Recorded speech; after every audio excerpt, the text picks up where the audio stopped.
such a huge, big topic in the world right now. What did you pick up from this clip? Anybody sharing? Thank you for sending it to me, Laurie. The first time I saw this, I was so pleased because it was just a different way for me to look at mindfulness in my classroom. Just gave me a few different ways to talk about it to my kids.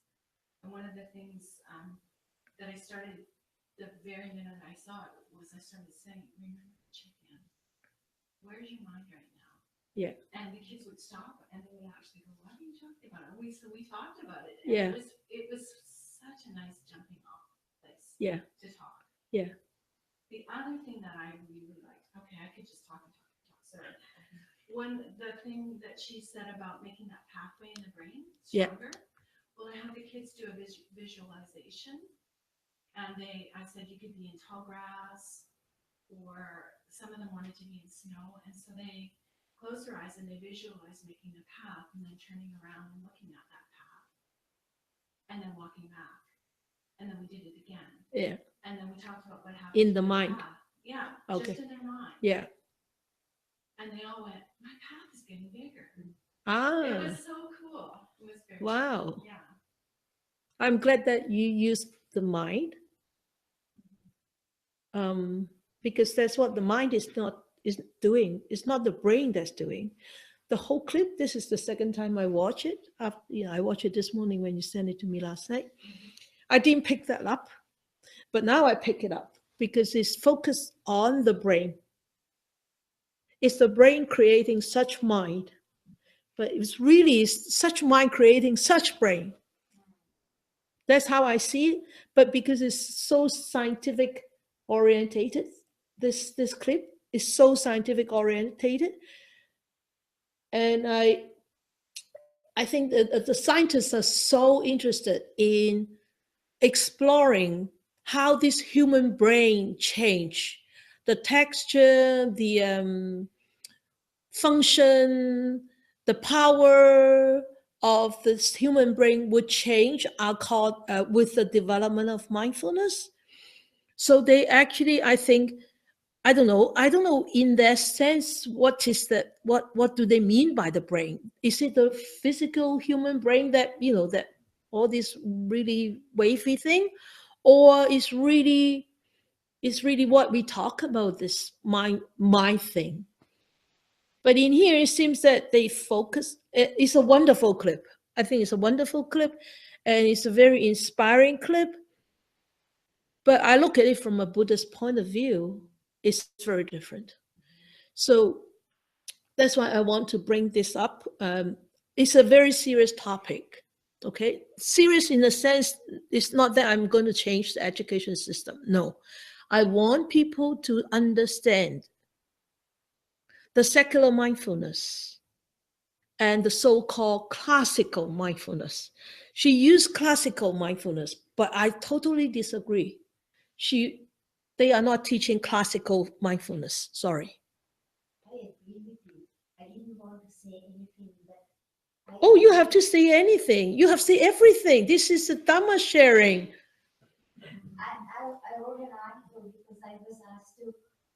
Well, there's a big conference going on next week, but anyway, some healthcare workers asked me to write an article about this whole mindfulness thing, and especially about young people, because of the fact that I have been teaching young people. But I said, no, I'm not going to do what you want. I did something totally different. I related mindfulness to awakening. Because I said, that is the purpose of the Buddha. You exactly. can't go to this practitioner and ask me to do research just because I was teaching children. And say the benefits of MBSR, mindfulness, MBCT, stress reduction. I have a lot of social workers and people and doctors, right? But I read a very good article by Viku Bodhi. Transformation of Mindfulness. Is that right? Yes, I think that's the name. I can't remember. 2016. Most probably. It was in a journal, and I had to go through search for it for me because I had some problem with the computer getting it in. I had to kind of figure out information to get it. I have it at home even when Talk slowly. Getting too excited when she started to talk about this. I habit of speaking very fast. So yeah, so I mean it's really good what Herbert Singh and Yeah. Stephen Hicks in Canada and this doctor, I don't know of him, have done the research that they have done. But they shouldn't use the word classical mindfulness. Exactly. Because what they're doing is they're taking the teachings of the Buddha, and the prime mission of our Buddha was the ending of rebirth, rebecoming, right? That's his first utterance after attaining enlightenment, was that he has found the builder of his house and there is no more work for me, right? So that was his mission. And then they're using it for many, many different things. Now, I will agree that they have a lot of benefit in this life.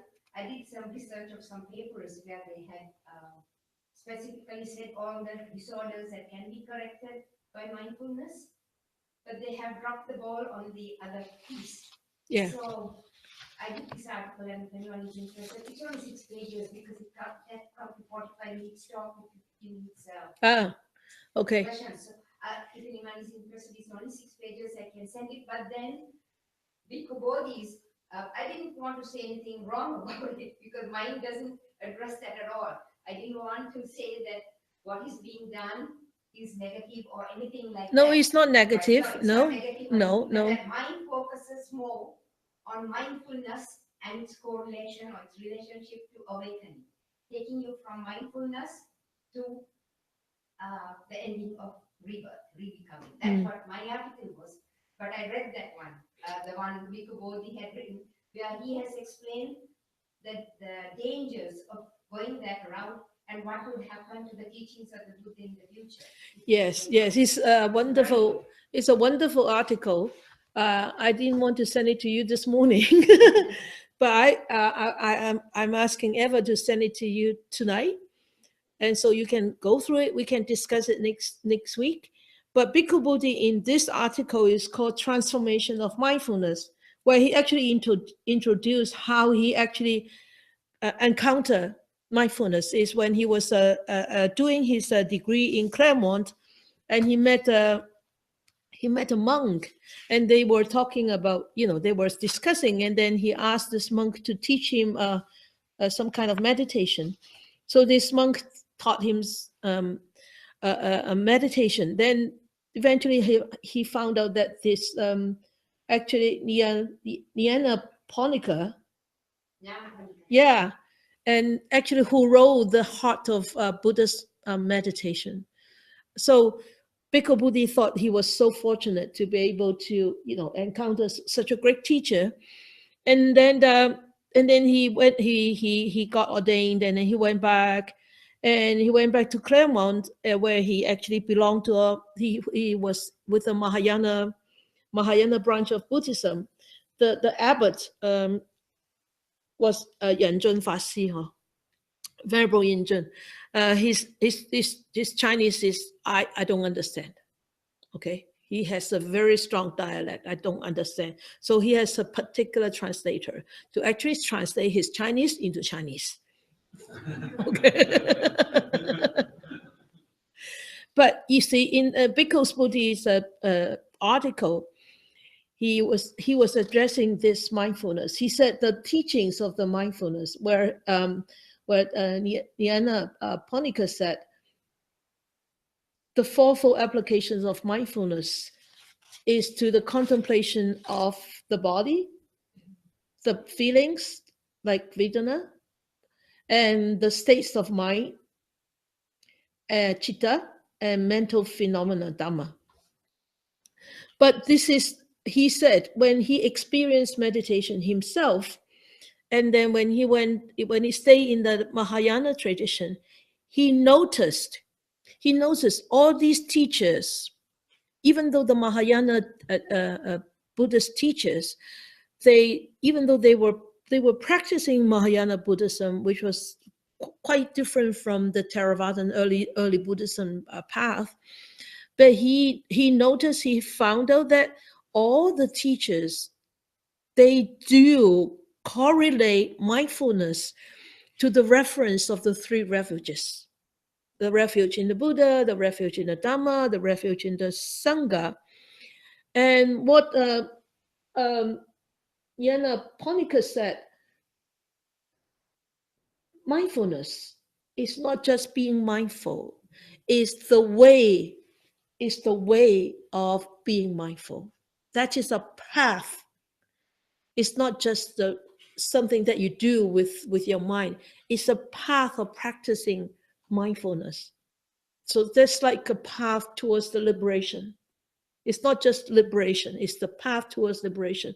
Before you liberate, you need to walk on this path. And how are you going to walk on this path? How are you going to travel on this path?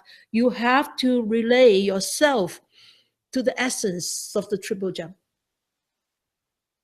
That's so important because that's what is lacking in the secular mindfulness. Is they're taking a piece of the pie out and thinking this is the whole of the apple pie. But there might be something lacking there. There's definitely something lacking. Okay, so Bhikkhu Bodhi said, my teachers insisted that both learning and practice should be solidly planted on the ground of reference for the triple jewels. That means the Buddha, Dhamma, and the Sangha. Upright moral conduct. That means the Sila. And an aspiration to achieve the supreme goal set by the Dhamma. That means you totally develop that wisdom to see through the sufferings that we are going through and be able to liberate yourself from your defilements.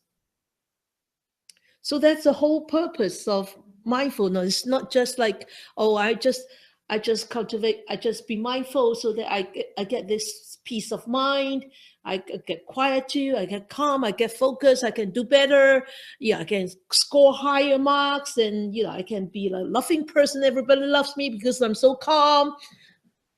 No, that's not the goal of developing mindfulness.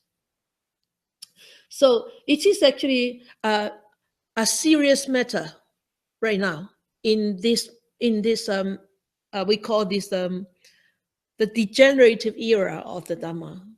Okay, but you can call it the second sasana, the first 500 years of the second sasana, where you actually cultivating wisdom. So what happened to the mindfulness now is Bhikkhu Bodhi said the three refuges, refuge in the Buddha, the Dhamma, and the Sangha, are so important because it brings about faith, saddha, saddha, S-A-D-D-H-A, faith, yeah, saddha, and then understanding. That means dikti, right? And meditation practice together in a harmonious balance. That's what she used, A and B. Okay. And in his view, these three strands of Buddhist spirituality were inextricably interwoven, so that none could be separated from the others without being itself enfeebled while weakening the whole to which it belonged. Yeah? You've got something to say, Laurie? Well, I just wonder about if we don't say anything at all, how do you ever? It's true. It's not that this secular mindfulness is wrong. Okay. No, it's just lacking. It's not wrong, but it's not good. Exactly. You have something to say, Virgil? Complete. That's what it is. Then they shouldn't say it's the Buddha teaching. Now, when they compare to the mandalas and all that, you tend to think there's Tibetan Buddhism involved. You see, there is a lot of misleading messages attaching to this word of mindfulness. Misleading passages or misleading messages. Like when she started, we are not criticizing her performance. It was a wonderful talk, I think. When she started, she said, "Oh, this has been practicing for thousands of years." So it goes back to ancient time. But the ancient time doesn't teach A, B, and C. not just teach A, B, and C are not sufficient to liberate yourself from the samsara. Sorry, it's interesting we were just talking there, and I work with reluctant learners, many reluctant learners who bounce into my room. There's 4 groups, and they spin. Yeah. And periodically I've gone to doing certain calming exercises. And I was just mentioning how one particular group, I can't, they vibrate, they're like off their feet constantly, and I can't try and figure out how to get through them without, because I'm not sophisticated enough to do this either, but without using any of the language of mindfulness. I was telling them about, there is a storm inside your head. Yeah. And until we can calm your storm, we can't go anywhere here. We can be here together, but we can't do anything. And it was interesting. So I was just saying how I give them a 1-minute calming exercise, and we talk about the storm in their head. And these students are not always successful at it, but they're intrigued.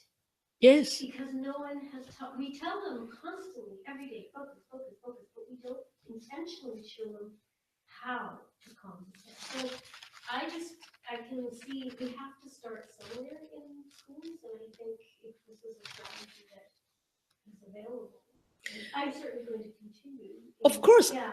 Please Yeah. don't stop. I'm just brainstorming everybody on this classical mindfulness or classical practice of mindfulness and the secular practice of mindfulness. I'm just wanting to point out it's really 2 different things. So don't just take the secular practice of mindfulness to pretend that you are walking on the path towards the liberation from samsara. I agree 100%. That's very good way you put it, sister. And because why? Because the Bhikkhu Buddhist said it very, very strong. He said, this is a very, very different era. This is called a degenerative stage age. When we were living in the shadows of the Vietnam War, of course, he's American, okay? And the Watergate scandal, the Iran hostage crisis, the Reagan presidency, a pressure cooker approach to meditation was the most effective way to rescue those whose minds were being buffeted by a consumerist culture, driven by nothing higher than the pursuit of money and power.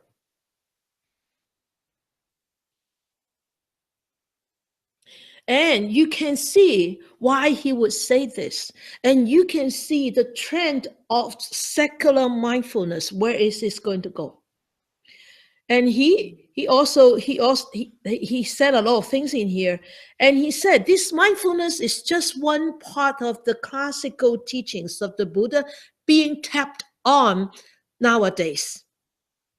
And he said, I'm sure there are many facets of the Buddhist teachings will be being tapped on in the future because it's so beneficial to overcome, to help this really stormy world to get calm, to calm down, or to find a way out of the storms. But it really matters how people address this and how people are going to utilize the tool. And why do I need to bring this up in this class? Because we can talk about anything without having fingers pointing to us. And I, as a meditation teacher, I need to really point that out to my students so that they don't go that path. You can practice that in school to help children, but for yourself, you have to always in your mind, knowing this is not the ultimate goal. This is not the ultimate path. This is one convenient way to help those difficult people or children or teens to regain their own ground at that present moment of life. But eventually, how they have to walk their life is they really need to find a way to liberate themselves from their own entanglements, the mental entanglements, not the brain entanglements. It sounds more like a message students, what I'm hearing you say, it's like as a hopefully a practitioner. Yes, what I yes. need to do. That's because you see, I teach mindfulness. You share mindfulness experiences, and you will talk to your friends. You will talk to your colleagues. You will talk to your buddies at the prison. Oh, we develop mindfulness. It's so great. And so when we have a chance, maybe in the future, we go and learn all these mindfulness based blah blah blah blah mindfulness based blah blah blah blah. He said, "Oh, now, well, I'm retired. I can set up a clinic and I do all this mindfulness blah blah blah blah, and I charge $800, $1,000." I tell you, this mindfulness based da da da da very expensive. Very expensive. Whereas I don't charge you anything here. None of them want us free charge. I'm just joking, but that's just the problem. That is the risk that people tap on the wonderful Buddhist teachings and use it as a commercial product, as a commercial um, purpose or jargon or whatever, making a profit, making a fame, making a name, making a status. I'm going to be killed. I'm going to be shot by many people after this Dhamma sharing talk. But it's true because I think I need to be very strong on this. Otherwise, I should not be teaching mindfulness at all. Because if I'm blind, if I'm leading you guys, you will follow me. You'll fall into the pot. You will follow me to go into the black hole. I die, you die, everybody dies. Right? So we have to be very careful, especially you too, being in the school and doing really mindfulness teachings. You really pass on a very, very strong message that is helping them to come out of their difficulties, helping them to come out of their sufferings, and seeing what is also the nature of sufferings. It's actually very, very important. Can I add something? Say, sure. We are going for a mindfulness conference in February in Ah. Sri Lanka. Sri Lanka. Yeah, 25th, 26th, 27th.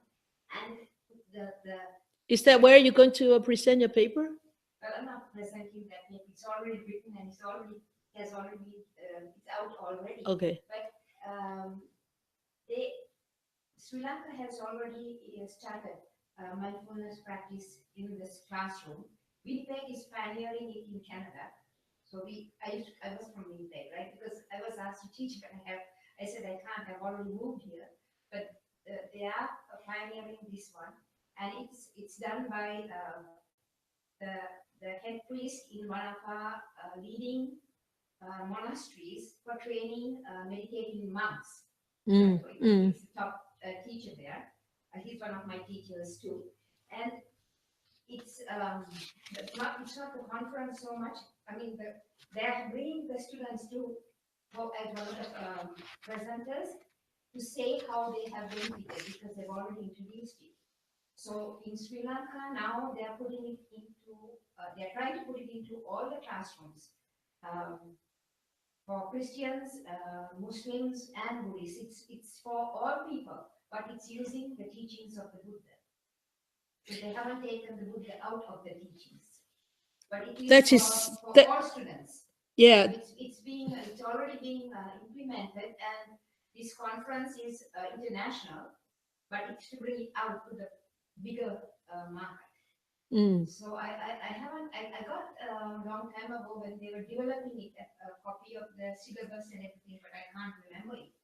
But I'll learn more when I go for the conference because they are having whole bunch of both is one of the presenters, but he can't go, so he's doing it by I think electronically. Bhante Gunaratna is another one from West Virginia Monastery. I don't know if anyone knows him. He's oh yeah, the one who wrote the mindfulness book. Yes, he has about 7 or 8 books. Yeah. And there's many great, but there are doctors too. They have doctors too, and the neurological part is being addressed. Neuroscientists. Yes, they have, but it's it is also having the students who are already in the school system doing it, giving their presentations. So it should be interesting. Yeah, it's a 3-day conference. Well, this is a very, very hot topic, hot practice nowadays in the world, because the stress has become so big. The pressure cooker is about to explode and to burst. So people are trying to find ways to actually cool it down, cool it down, cool it down. So mindfulness becomes very handy. And as Bickle Bodhi said, he said, mindfulness in its classical role as an integral component of the Buddhist path, the purpose of mindfulness meditation is to eradicate the mind's deep defilements and uproot the belief in a substantial self. Okay, so that is two main purpose of really the classical mindfulness, is to eradicate all our deep defilements, the deep hidden cravings, anger, ill will, animosities, and also the ignorance, the deep ignorance, and uproot the belief in a substantial self, that I'm this ego thing. I exist because I exist. It's me and mine and I, and forgetting about this conditioned arising of our existence and conditioned passing of this existence too. So this is a very, very important concept. And this objective is in turn determined by the ultimate goal of the Buddha's teachings, the attainment of Nibbana. Remember, Nibbana, that means the complete eradications of all defilements, and liberation from the cycle of rebirth. That means the samsara. We come out from samsara. So of course, the new wave of meditation teachers recognize, of course, that that the practice they were teaching has auxiliary effects, auxiliary benefits, right? We do find it's like, well, calm the storm in your brain. Wow, so calm. These are auxiliary benefits, but the main benefit is the total eradication of defilements and the total recognition that there is no such existence of a substantial self. Those are the two main teachings where no other saints and sages had taught about. Do you think that really is possible? Just curious, in our society, our Western society, to be able to bring that purity of teaching into a classroom? I don't think it would be allowed. You're correct.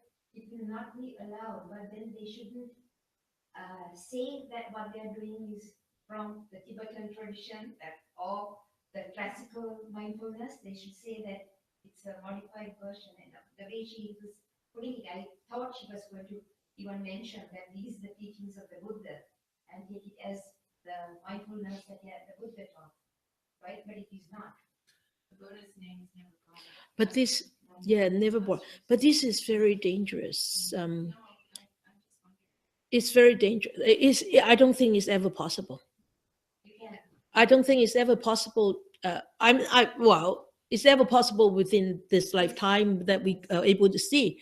I don't know whether in the future, but I mean, you can see in the as I have emailed you the other day about the Buddhist religion being taught in British schools. Oh, it is in Australia too. Yeah. Oh, Victoria, right? Victoria, Australia. Yeah. Oh, Victoria, Australia, Yeah. and also in Britain. Yeah. Some of the schools in Britain, but it's quite difficult in the North America yet. It is really, I don't think we need to really bring that Buddhist teachings, the Buddha's name into a classroom. But it's just that they should try to really identify truly the origin of mindfulness that they are teaching. And you're giving people some medicine and you're trying to pretend that medicine doesn't come from a doctor that really nobody likes, but works. Fisherman's friends. Huh? Fisherman's friends. Oh, fisherman's friend. What else, Terry? Oh, oh, oh, I see. But it works, yeah. Yeah, really. It works, because they are taking tranquility meditation. That's what we're teaching. And Kabat-Zinn, who was one of the first people who did it, used the Tibetan monks as his research students, right? And the second one that I'm aware of who did it was Stephen Hicks from Carleton University. I know I was one of his students, and he was using Buddhist practitioners. So it works because all the testing Were Buddhist monks or nuns, and the happiest monk in the world was like at UCLA or Stanford. I can't remember. Yeah, and he is all these electrodes tied to his mind, to his brain. So why don't they just pick one of you to go and test how thick your brain is? You want to say something, Farsha? I just want to say there's the other side of that, and I don't think it's even not, I don't think it's pretending it doesn't come from an origin. There's a very highly respected, and I personally respect this administrator in our district, so with all due respect, I'll say, we had a conversation about mindfulness, and that person, that individual was absolutely adamant that mindfulness had nothing to do. It was a neuroscience. It had nothing to do. Yeah. And that particular administrator went as far as to say, what you're talking about is prayer. Yeah. And I mean, See that? You see, that's what Bhikkhu Buddha wrote in this article. He said the division widens. yes. Why? Because he said, I saw mindfulness meditation becoming increasingly psychologized, he said. Because gradually some would begin to incorporate the techniques of mindfulness meditation into their therapies, which a lot of them have already started to do that.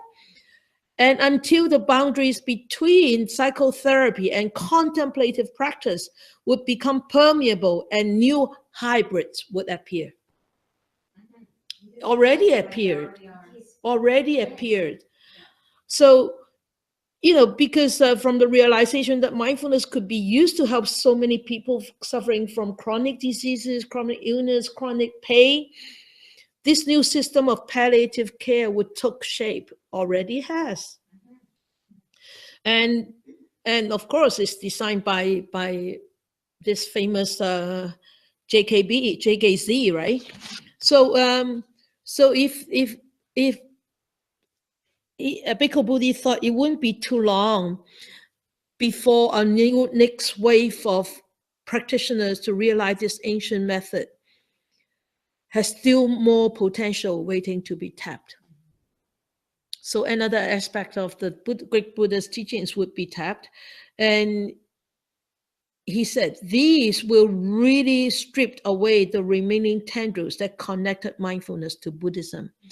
And everything else that might have been redolent.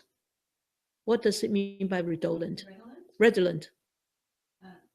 Sort of, I don't know. Redolent. Sort of, Redolent. Based on, what's the context? Read the sentence again. Okay, he said, the new wave of innovators boldly stripped away the remaining tendrils that connected mindfulness to Buddhism and everything else that might have been redolent with the smell of cumin and turmeric. yeah, it's like a very full. I see. Okay. They saw in mindfulness a free floating variable that could be attached to virtually any human endeavor. Somewhat a salt can be added to any dish to enhance its flavor. Mindfulness was even hailed as the flowering of American democracy, the natural culmination of Declaration of Independence, offering every citizen life, liberty, and the realization, not merely the pursuit of happiness. It's so true. It's so true. Don't look too worried, Laurie. Oh, no, I'm not. It's true. And Yeah. I've known it all along, but I still, um, I still think that we need to be careful. Yeah. We need to be careful. We need to pursue. And you are careful too in Chilliwack. You just don't go and advertise, hey, we've got a monastery. Yeah, let no. everybody come. I'm going to Yeah. try and convert you. You're very careful too. Yeah. So, yes, Eva. If I can add, that I think that people can really feel the difference though, right? I mean, it's good to make the distinction, but I think also, like our kids, Rochelle was saying that they did some mindfulness exercise in class and it was a recording. She said, and I asked her about it, she said, well, yeah, it wasn't so good. and so she can, because she's done the kids courses, so she can feel that difference as long as there's some place like here, right, with you that has that foundation. I'm glad that you brought this up on page 8 of Bhikkhu's Buddhist article.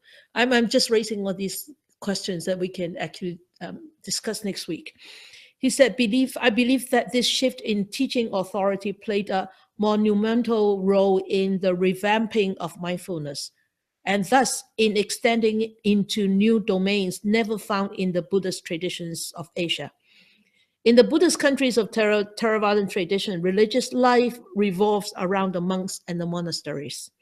And it is the monks who are regarded as the custodians of the Dhamma.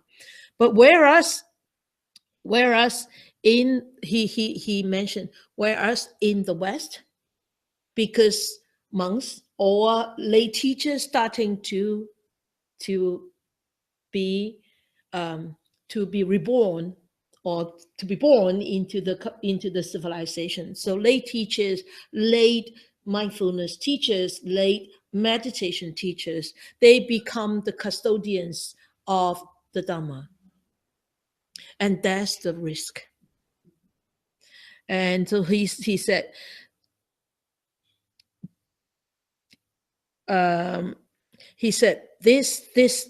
despite his faults, this tradition has ensured that all modes of Buddhist practice, whether scholarly, whether ritualistic, or contemplative, are imbued with veneration for the triple gems and rooted in a world view based on the Buddha's discourses. So is a transfer in the custodianship of the Dhamma, that is, in teaching authorities, from the monastic Sangha to Western lay teachers, from ordained monks to young men and women who had received their training in Asian monasteries and meditation centers without taking monastic vows, or who may have been ordained but returned to lay life after setting out to teach in the West. That's where all these lay teachers come from, and they become the authority to mindfulness teaching. Of course, I mean, how many fortunate beings can be like you? You bump into a monastery in Chilliwack, right? Huh? Yeah. And how many students have that great fortune to have a nun come Into school. I know, and it's not me that's teaching it. It's you teaching me. Yeah, and you, yeah, and sharing with my kids. Yeah, that makes it not bad. Yeah, I feel, and I see that bad part of it, or how it's the latest and the greatest, and everybody's jumping into that. Yeah. But this is different. Very different, yeah. And it's because I have you as my teacher. Yeah. And not everybody has. Yeah. Oh, Sorry. No, we should be done. They have work to go to tomorrow. You guys go. Charles, good night. Have to go and get the officer. Oh yeah, don't forget our driver. I have no keys. Yeah. No. It's great. I think it's a great discussion. He's great. But you know, even in Winnipeg, we are slowly introducing it, and two school divisions were inviting us to teach the grade 10 and 11 class on Buddhism. Churches were inviting us. So even in Winnipeg, they have slowly started realizing that it is good for them to have a Buddhist practitioner teaching, as opposed to, you know, like, I don't know what this lawyer is teaching, really. I have nothing against it if it's working, that's really great, but they are inviting us. Good. They are inviting us, and they are having one class in grade 10 or 11 where they bring a guest speaker in. Good. To get a little bit of a Buddhist perspective, Yeah. as opposed to a perspective of a person who has not been practicing at all, you know, or who hasn't been gone into the Buddhist faith or anything and practiced for it, you know, a long time. So Eva is going to send you the article. So please find out things. We'll go into discussion next week. Okay? All right?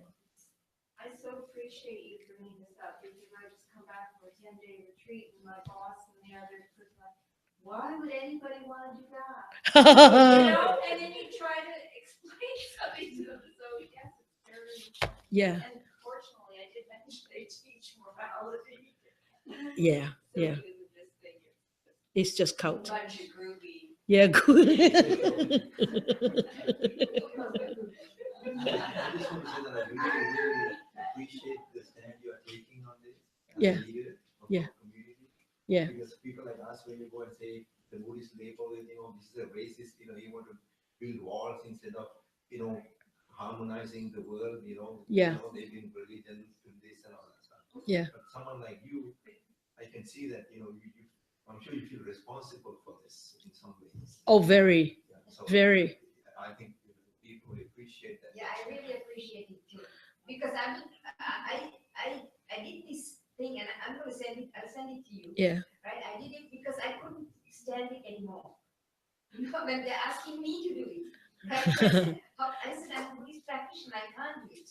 And I did this other one. No, I go into MBSR class to tell them the difference between their secular meditation than the meditation that we do. I tell them, remember, huh? And they were just like this. And I make recommendation how they should practice their meditation only 10 minutes a day, whereas we can go up to 10 hours a day. Because why? Because they do not have the teachings to fall back onto, and they do not have a teachers that they can rely on, or teachers that they can rely on. So if there is any problem, yes, what are they going to do? Send them to hospital, right? So you know that's the danger of secular meditation, because they do not have follow up. They do not have the support. And also the people like you, a handful of people like you, with Bodhi, and they are kind of a very small group of people. We don't have a big audience platform. On the other hand, some of these people, they have internet, they have Facebook, they have this. You can spread it out around the community. Well, it's also, of course, and then you go and look at it again. It's always karma playing its tricks there, right? It's always karma, our own karma playing its tricks, and the collective karma playing its tricks. Otherwise, why would you be here and not over there, right? So it's always this karma thing. All right then. Yeah, good discussion, eh? Okay. I'm sure we got some merit, so we need to dedicate, all right?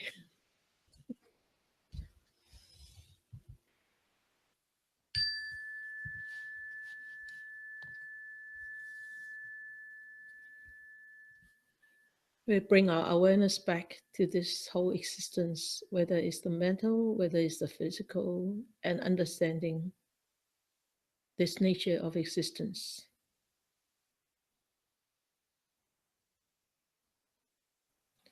We allow a good thought to arise on our mind.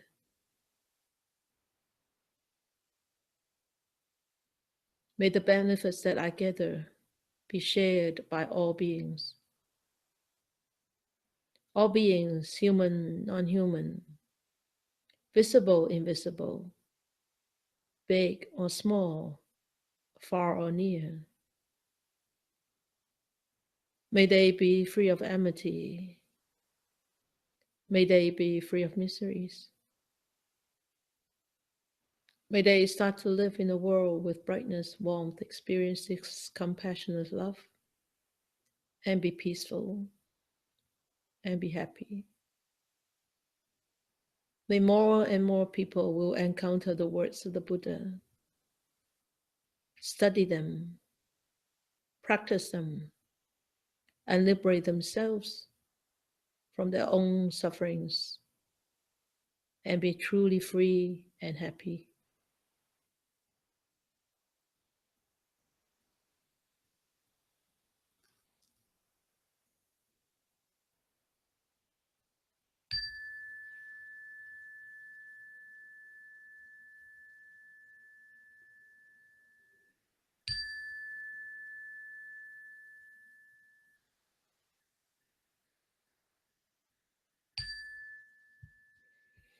Okay, good night. Have a good week. Have a good week.